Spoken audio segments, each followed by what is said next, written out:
તો અમદાવાદમાં એક તરફ ભારે વરસાદ છે અને હજુ પણ અતિ ભારે વરસાદની આગાહી છે। આ વચ્ચે તંત્ર એલર્ટ મોડ ઉપર છે। ગાંધી આશ્રમ નજીક 40 થી વધુ લોકોનું સ્થળાંતર કરવામાં આવ્યું છે। ચંદ્રભાગના છાપરામાં 40 થી વધુ લોકોનું સ્થળાંતર કરાયું। સાબરમતી નદીનું પાણી ફરી વળતા તંત્ર હાલ તો એલર્ટ મોડ ઉપર છે અને સલામતીના ભાગરૂપે સરકારી પ્રાથમિક શાળામાં ખસેડવામાં આવ્યા છે। સાબરમતી નદીમાં સતત જળસ્તર વધી રહ્યું છે।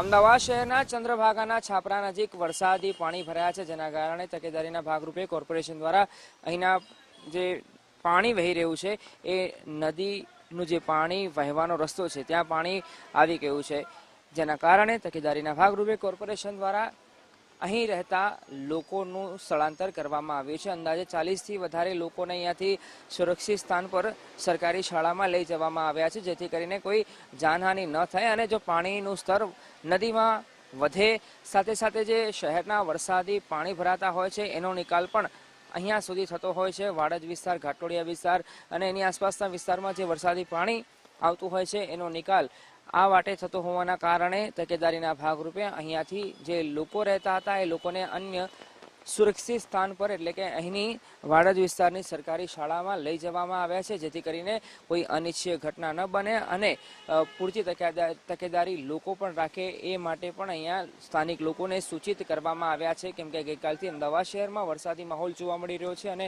હજુ પણ આવનારા કલાકોમાં એટલે કે રાત સુધી વરસાદ રહે એવી હવામાન વિભાગે પણ આગાહી વ્યક્ત કરી છે, જેથી કરીને સ્થાનિક તંત્ર દ્વારા સંપૂર્ણ તકેદારી રાખવામાં આવી રહી છે અને અહીં વાડજમાં જે ચંદ્રભાગાના છાપરા નજીક રહેતા લોકોને લઈ જવામાં આવ્યા છે। કેમેરા પર્સન જય જાની સાથે અર્પિત દરજી, ગુજરાત ફર્સ્ટ, અમદાવાદ।